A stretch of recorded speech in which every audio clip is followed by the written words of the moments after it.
Hello, welcome to my Wonder Woman 1984 review, and we're just going to talk about this gorgeous woman a lot. The first few minutes of this will be spoiler free. We're not going to talk about anything, well, I'm not going to talk about anything with spoilers in or anything like that, but I will let you know when I enter spoiler territory, and because I want to talk more about the actual story and some of the plot points and what was good and what was bad. But we'll talk about that, like I said, and then I might talk about what it means longer term, because obviously this isn't a standalone movie. So yeah, first off, I'll say that it's not the first movie. It's not as good as the first movie. That's not a bad thing. The first movie was really great. It was like a really, really good movie. It's probably the best movie the DCEU has. But it felt like what this movie was trying to do was recapture some of the magic that it made in that first movie. Because obviously that's completely understandable. Like I said, the first movie was really great. And so it was almost like the entirety of Diana's arc was being able to get over Steve Trevor's death in the first movie.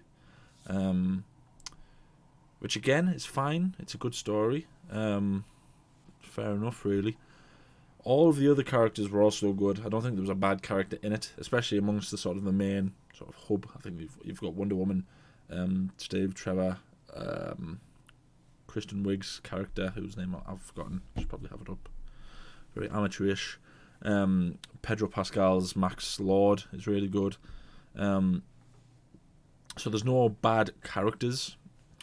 I would say, right now that I'm thinking about it, I would say that the first Wonder Woman was about an 8.9 out of 10, and this one's about 7.5 maybe. I think that's the highest I would probably go. It's good. It's good. There's no bad acting. There's no bad performances. The problems that come with it are more to do with the actual story itself. It's not all that It's not all that much of a adventurous storyline. It is sort of something that has been done in films before. The general plot, without sort of spoiling anything, is the repercussions of wishes if those wishes take things from you as well. That is the whole plot, really. That's the kind of... Kristen Wiig's character was called Cheetah. She's just called Cheetah on this. That's not her actual name, but she's called... I know she's called Cheetah, but I forgot what her actual name is. It's weird with this that, they could have explored the mythos a bit more of Wonder Woman, as well as obviously the Greek myths that she comes from. Not that she's come from, that she's based in. The beginning sequence is really good. I feel like that probably should have been in the first movie, because it shows you what Diana was about when she was younger compared to what she's like now. Again, not to say that there's any bad performances in it. I just feel like they played it really safe. It feels like a really safe movie. And Patty Jenkins is a great directress. What the hell does that mean? She's a great director, so I feel like she could have probably done been a bit more adventurous with the story. But again, that's just me being me.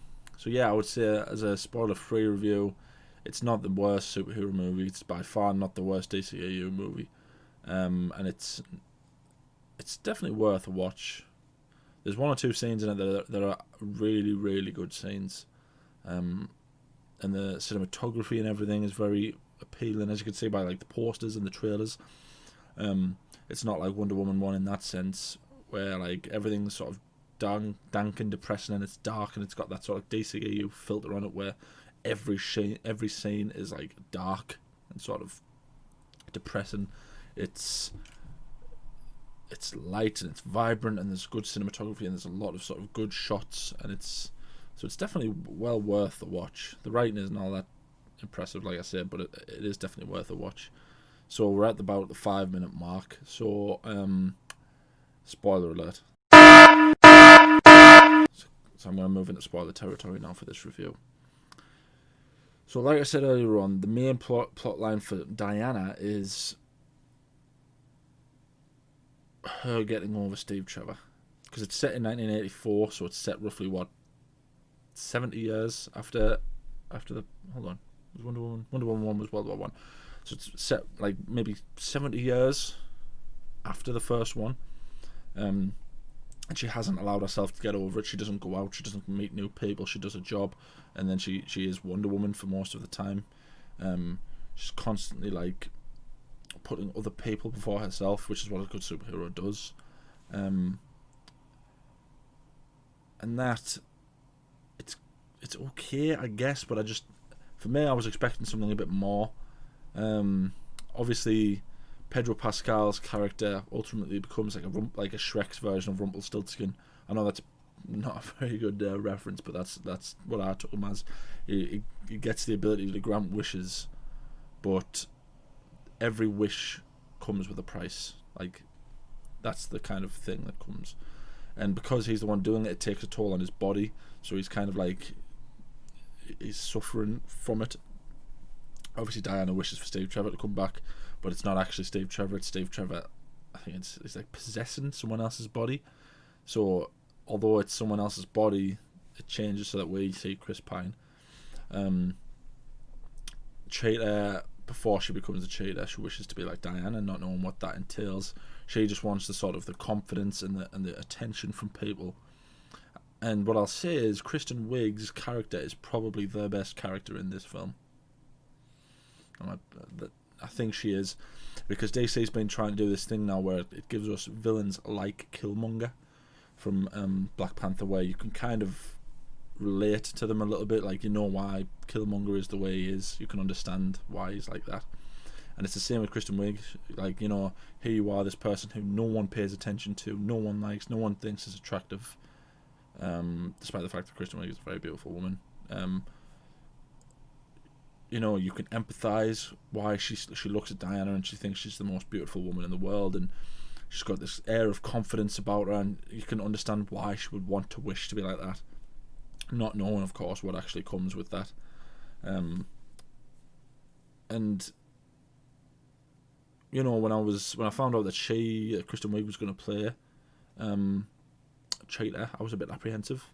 I wasn't entirely sure that Kristen Wiig could pull off like a really serious role, because you know she gets the humour bits down, because it's Kristen Wiig, she's a really funny woman.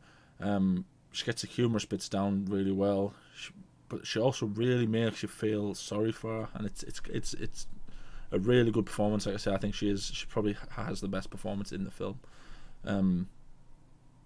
But again, with other characters, one of the issues that I had was with Pedro Pascal's character, who isn't a bad character, it's a cool character, and his general sort of motives, because he's the main bad guy, his motives are that he's trying to build something for his son. But normally with movies that do that kind of motive, they kind of go, okay, so here he is as a good guy, really struggling to like make his way, and then he loses sight of what he's actually trying to do, and ultimately redeems himself. That's the kind of... But it feels like this movie starts off missing that first bit out, where you can see him struggling as a good person before he becomes the bad person, because he loses sight of what he's trying to do. So because of that, I think the character's a bit one-dimensional. Chris Pine and Gal Gadot are really good together. They always have been great chemistry. The only thing with the main like story is that I feel like Diana doesn't need to be in it to have that resolution. It's that Indiana Jones syndrome, that if she wasn't in the movie, I'm pretty sure at some point people it would end the way it does. Because in the end, ultimately what happens is, major spoiler by the way, if you don't want to know the ending, she gives a speech to sort of him and everyone else, and she basically explains to them the cost of the power that they're getting with these wishes. And you know, as all well and good as that is, again, I'd like to think that people would already know that. People would, or they would eventually know that that's what's happening, and they would renounce their wishes. So yeah, there was that element to it a little bit. That was one of my takeaways. Pedro Pascal, despite what I said about him, is good in it. You know, especially in the beginning, he starts off as that sort of camp businessman who's constantly trying to sell himself. It's almost like a sort of Family Guy sort of character, where he's trying to sell himself to everyone, and he does it well. Like I say, it's just the sort of, it's that first bit of his character arc that I think they missed. What I will say as well about this is it's desperately tries to capture some of that sadness that comes from Steve Trevor's death in the first movie, and the same way he dies in this. Well, he doesn't die, but because he obviously is already dead, then he disappears, because Diana renounces her wish. Because what happens is she has this wish where she brings him back, but it ultimately costs her powers. So Steve Trevor, being the hero that he is, understands that in order for her to actually win, he has to, die again, basically. And for the most part of it, she refuses, because he's the only thing that she's allowed herself to indulge in. She's constantly thinking about everyone else, not thinking about herself, and that's a good plot line. That's a good aspect of her character, that she's constantly putting everyone else first, which I liked. I thought was really good. And it was sad when he died again. I say he died again. He's not really alive again, to be honest. It makes that point, and it is sad when he dies again. That particular scene is one of them good scenes that I was talking about, because it's less about the actual outcome, because we all kind of expected that when we were going into it. It's less about the outcome and more about the actual emotion between the two, because in this one they actually get to have a goodbye. And it was good. Gal Gadot plays it really, really well. It's weird seeing this sort of paragonic character crying like she does, like she's really upset about it, and then she sort of walks away and renounces her wish. But just before she does, Chris Pine's character Steve says they'll always love her, and it's very sad. And that's when she sort of runs off and she's flying, and it's really cool. So as far as the film actually goes, it was okay, and the reason it's only okay is because, like I said, it feels like it's very safe. But it does also answer the thing of, is she over Steve Trevor? Because in Justice League, it makes out as if she isn't, and in that case, at the end of this movie, it does kind of imply that she might be over him as much as she misses him. She has moved past that because she has to. The world needs that too, and it's weird. I feel like Patty Jenkins played it safe. I think she could have made it a lot more adventurous. But again, that's just my opinion. So I'll move on now to what could possibly come next, because it was announced yesterday. As of when I'm recording this is coming out on Monday. As of Sunday, it got announced that Wonder Woman 3 is already in development. They're making a third one. Patty Jenkins and Gal Gadot are both returning. And I feel like they're probably going to be a lot more adventurous with that one, because they can be. But in the larger picture, obviously, because this is part of the DCEU, I feel like the wish aspect of it, and whether or not people actually renounce their wishes, because I don't know if by Pedro Pascal renouncing his wish, that everyone else sort of renounced their wishes as well. It implies that a lot of people have that common sense to renounce their wishes, but there are probably people who haven't renounced them. And it'll be interesting to see if that somehow links in with certain other characters. We see Simon Stagg's a character in it who is a Batman character. And it'll be interesting if it maybe links in with Flash, Superman, Batman, Cyborg. It could be any number of different characters now who could link in. And to be honest, what me and Katie have said in the past, and Katie will agree with me, the way the DCEU should have been made is around Gal Gadot. She is the perfect Wonder Woman. And the first movie and this movie prove it, that even in an off day, which is what this movie is, it feels like it's just missed the mark, that it's still a good movie. Man of Steel was divisive. People loved it, people hated it. Batman vs Superman is generally not liked because of certain things that I'm not going to go into. Justice League wasn't liked because it wasn't finished by Zack Snyder. Justice League is going to come out and it's either going to be fantastic to some people or terrible to others, or probably be a mixture of both. Whereas this one doesn't deserve the bad sort of rap it's getting, but it definitely just missed the mark. So I feel like the third movie is going to be Patty Jenkins being a bit more sort of adventurous. I hope it is anyway. I think that's what she'll want to do. The other thing is that Kristen Wiig's cheetah doesn't die, so there's that, which is good because the DCU has a thing with killing off villains, which we don't need to do. You know, it's the same with the MCU's early stages. Almost every villain died. And again, because she was such a relatable character, I think that sets the precedent of she should be coming back. She's a good character, especially if you're going to have like an anti-Justice League or a, what's the other, is it called the Injustice League or something?